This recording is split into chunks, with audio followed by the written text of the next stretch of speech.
Hello everyone, my name is Pukar Dhital. I'm a English instructor for Grade 7 today.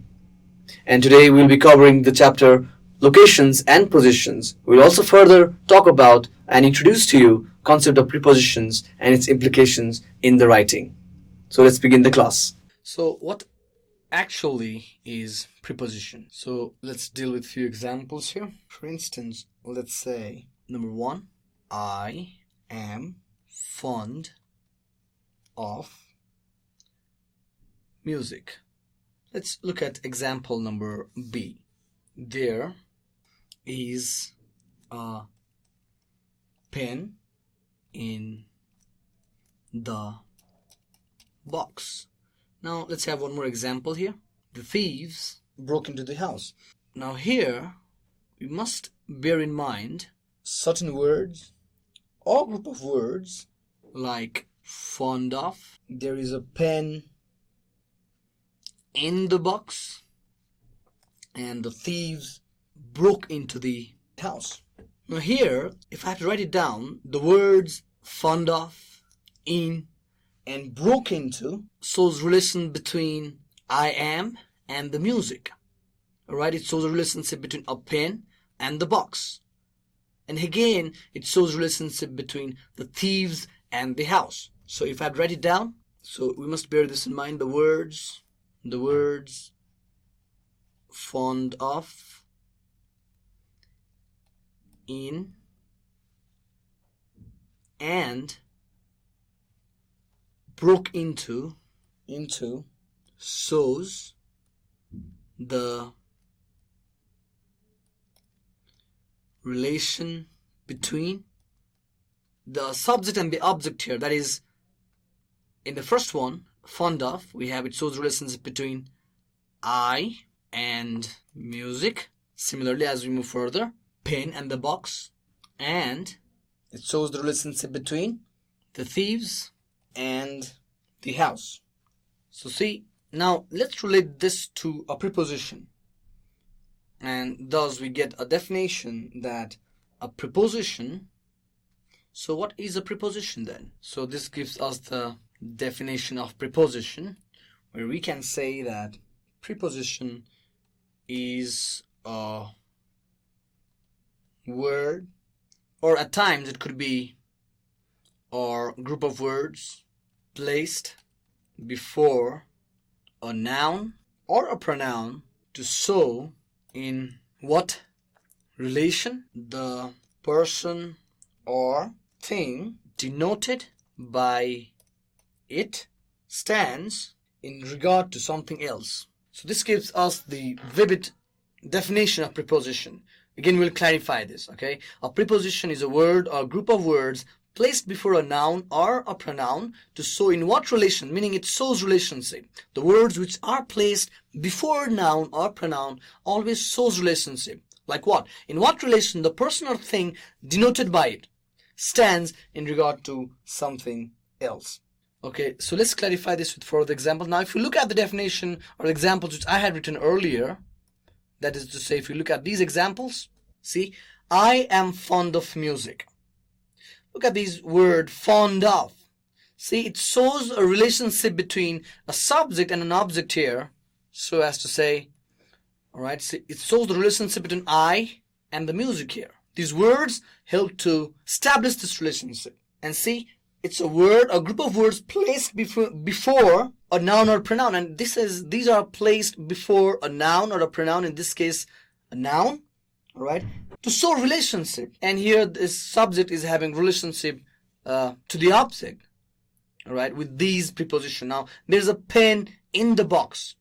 All right, the box here being the noun, all right, and see, a pen, it shows relationship between a pen and the box, all right, and with the help of in, see, and again, the thieves broke into the house. Again, it shows a relationship between thieves and the house. So what happened to these two, the thieves and the house? Thieves broke into, right? So as per the definition, see, a preposition is a word, a group of words placed before noun, see, house, box, music, noun or pronoun, to show in what relation the person or thing denoted by it stands in regard to something else. So what sort of relationship is it establishing? Now we'll always have, so here, who is fond of music, right? So I, as a subject, is fond of music. There's a pen in the box, alright? So here again, a pen and the box. A connection is here through in. Okay, the thieves broke into the house. Now who broke into? The thieves, alright, who broke into the house. So that's why a preposition is a word or group of words placed before a noun or pronoun to show in what relation the person or thing denoted by it stands in regard to something else. Alright, so what could be prepositions? So we can have several many prepositions, for example. So what are prepositions? So for example,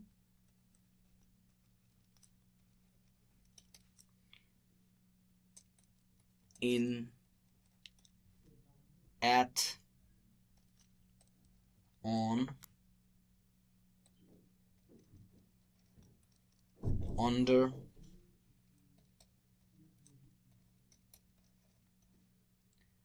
inside,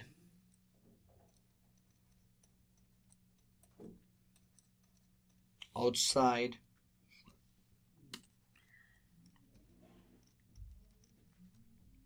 between. It could also be in the middle of, just like in book, alright? See a group of words here, on the right, in the front,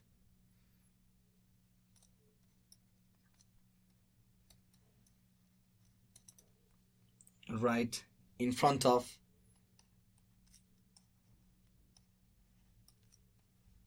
in front of. It could also be famous for. Alright, so sometimes it simply could be there's a knock at the door, so knock at. So it could be off, or it could be off. So see,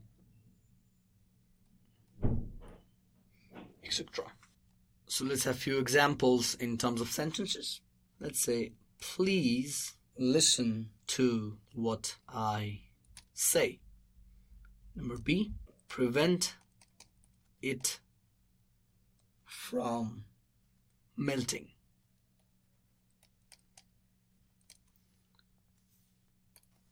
Number C, he is accused of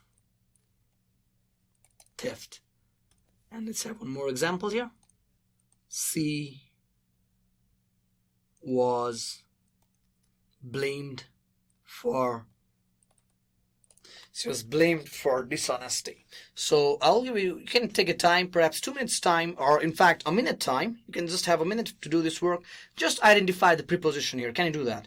Identify the preposition here. Remember, it comes before a noun or pronoun, alright, and creates a certain relationship. So are you done? So let's figure it out now. In the first case, what do you think is preposition? Please listen to what I say. Here we go. Listen to, right? Please listen to what I say. Prevent it from melting. What do you think is the preposition here? Prevent it from is the preposition here. He's accused of theft. He's accused of theft. What do you think is the preposition here? Accused of. See, and finally we have she was blamed for dishonesty. What do you think is the preposition there? She was blamed for dishonesty. Blamed for. Alright, now that we have example of preposition, definition of preposition, alright, let's move further. So now that we know about prepositions, let's look at the exercise here given in the book. Study these words or phrases. They are used to describe where something or somebody is in relation to other things. Like I told you, how it shows the relationship, how it connects the two. Right? They are used to describe where something or somebody is in relation to other things. They are prepositions. Right? We already had done so many examples: in, at, on, inside, outside, between, in the middle of, on the right, in front of. So they're all prepositions. Right? Now look at number B. Go through the passage once again and underline all the words and phrases that have been used to describe location or position of somebody or something. See, preposition is also used to describe, remember this, alright? Preposition is also used to describe right? It's also used to describe location or position of somebody or something. For instance, in, all right, at, on, it often describes location, all right? Or maybe for the position, in front of, on the right. So these are all which describes location or the positions, right? So again, reading at the passage, Miss Jacinta from Ireland, we can again figure out the prepositions used. You can take a time, you can discuss it in the classroom and do it right now as your classwork, like Miss Jacinta from Ireland. Moving further, we have, in speaking, there's one wonderful poem given here in the book. See, it says, Grade VII students of Darbar High School visited Bhaktapur Darbar Square last year.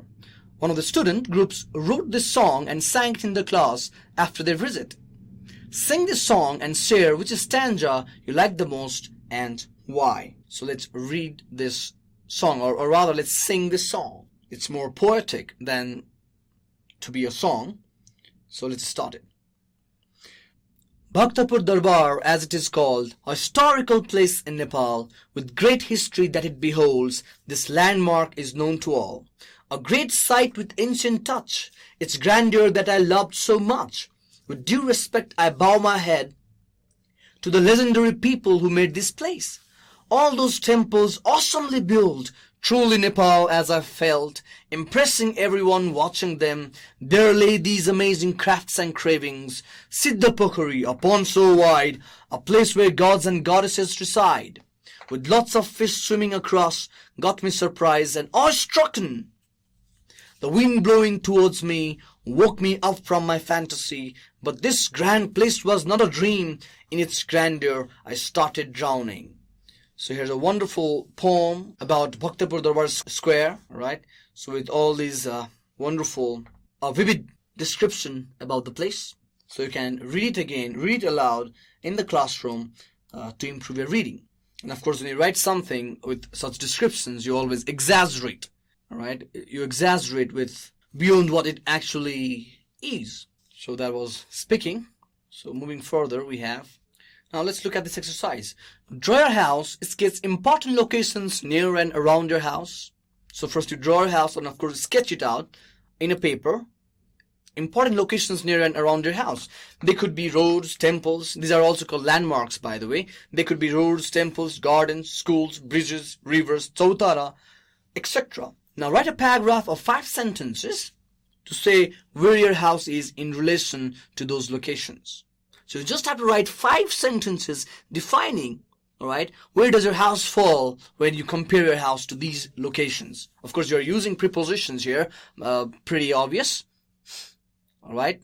As a first line, you might want to say, you know what, to get idea, you might want to again read the passage, Miss Jacinta from Ireland, all right. So as a beginning, you can just write, my house is outside Ring Road, and it's 5 minutes walk from Samakusi Chowk, let's say. Right? It is next to Ganesh temple. You see, I'm referring to 2 things here. First, I mentioned about the roads, all right, and then I mentioned about the temple. See, it's next to the Ganesh temple. Beside my house is a wonderful garden which is known as Samakusi Children Garden. So see, you just every time you write it down, see, just like the question asks, now write a paragraph of 5 sentences to say whether your house is in relation to these locations. So where does your house fall whenever you compare it to these locations, right? Example has been, the chapter itself is an example to this question. Now this is more like a practical exam. Number 2, say mingle, get together in a classroom or on the playground outside. So you can also use the playground outside to do this activity where you are meeting 5 of your friends. Meet any 5 friends separately and you have this question sheet here and you're just asking these questions. Meet any 5 friends separately, ask each of them, where is your house? Write their answers in the table below. Example, see, where's your house? And if the answer comes, my house is near the people's chautara. Again, the idea here is make sure that you're always relating to certain location, all right? So relate your answer to certain location. Friend A, see, near the people's chautara. So just, it's an observation. You're asking your friend, so where does friend A say, where does friend A say his house is? Where does friend B say his house is? Where does friend C say his house is? And where does friend D say his house is? Maybe it is next to a certain road. Maybe it is across the road, right? Or maybe it is beside some schools or a school. So make sure whenever you answer it, you define a particular landmark here. Okay, so let's move forward. You can again take around 7 to 8 minutes time for this work. Let's move ahead. Now again, see, this is conversation practice, like how you speak to your friends. Practice in group of 3, because there are 3 characters here, Abhi, Barsa and Sandhya, alright? Practice in group of 3, fill in the blanks with words which you'd use while talking to each other, okay? Let's look at this one. Abhi, hello. Hello. Maybe Abhi would say, hello Barsa, how are you? Hello. Abhi, how about you? So feel free to add to it. It's up to you what word you'd like to use. There's no hard and fast rule here. You can be natural. Use words which you naturally use in conversation, right? So maybe here Abhi says, hello Barsa, how are you? Hello Barsa, what are you doing? So Barsa might answer to that, hello Abhi, I was doing my classwork. Now see, may I introduce you to Sandhya? She's my cousin. Now see, here he's introducing a new character called Sandhya, alright, who is his cousin. Hi Sandhya. This is Barsa. Now she's introducing herself. Hi, Sandhya. This is Barsa. And now Sandhya would obviously say, hi, I'm so glad to meet you. Nice to meet you, Sandhya. So maybe she would say, nice to meet you, Sandhya. Barsa, where do you live, Sandhya? I live in, let's say, for example, I live in Samakosi. That's a name of a place, okay, in Kathmandu. I live in Samakosi. And you? And she's asking to Barsa again. So it's natural conversation. I live in, let's say, Sankamu. Right? It was a pleasure to meet you. Abhi, we're going for shopping now. Goodbye. Okay, goodbye. Bye. So this is how a conversation takes place here. So you can always feel free to add whatever you prefer to. Because it must look natural. It must sound natural. So let's move forward. Now, see, it says, copy the following letter, fill in the missing prepositions. Now, see, here's a preposition is missing here. Now, we did talk about what is preposition, didn't we? Fill in the missing prepositions while you copy it and write a reply letter to tell Deva you will join the party. So, here's the address, Prithvi Chowk, Tinau Path, Kalika Nagar, 17th November 2011. Dear Shiva, we are having a party from 5 p.m. to 9 p.m. on Friday. So, what do you think is the preposition here? See, we're having a party from 5 p.m. to 9 p.m. on Friday at our new house. We do hope you'll come. It's easy to find my house. When you come, we are having a party from 5 p.m. to 9 p.m. on Friday at our new house. We do hope you'll come. It's easy to find my new house. When you come to the Nagar, look for Tinaupap, and this way you can fill in this letter using prepositions. Okay? So, again, this you can do in your classwork. You can have a class discussion, and then you can work on this particular writing skill. Moving forward, we have now, again, see, this is again your classwork, which you can do right here, right now. You write these sentences using correct preposition in the blank spaces. Now, you don't have any options given here. Just think what preposition you can use here. So let's work on few. The teacher had an ink stain her coat pocket. So what do you think is the answer here? Is it at?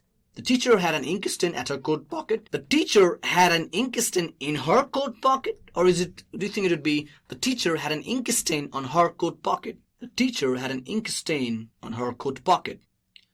So in the same manner, you can go for 2, 3, 4, 5, 6, 7, 8, and 9. You can discuss it with your friends and fill in with correct prepositions. Alright? So as a homework, moving forward, let's work on this. Write a poem about the place you visited, just like the one which we had just read.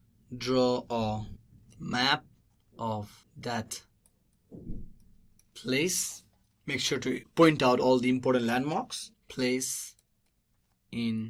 Describe the place in 2 or 3 paragraphs.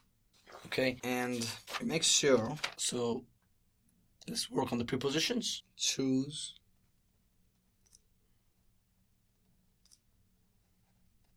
correct preposition, bracket, and fill blank. Number 1, let us move the theater into. Number 2, a month.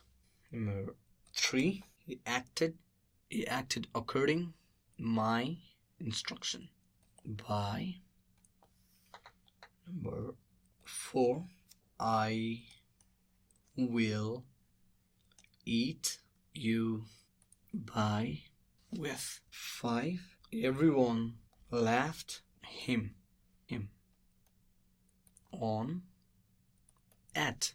Number 6, he married. Money. With 4. And let's work on the last one. Number 7, the girls reached the hall 9 a.m. at in. So you can do this homework, and if you have any queries, you can email us at learning@deerwalk.edu.np. Thank you very much.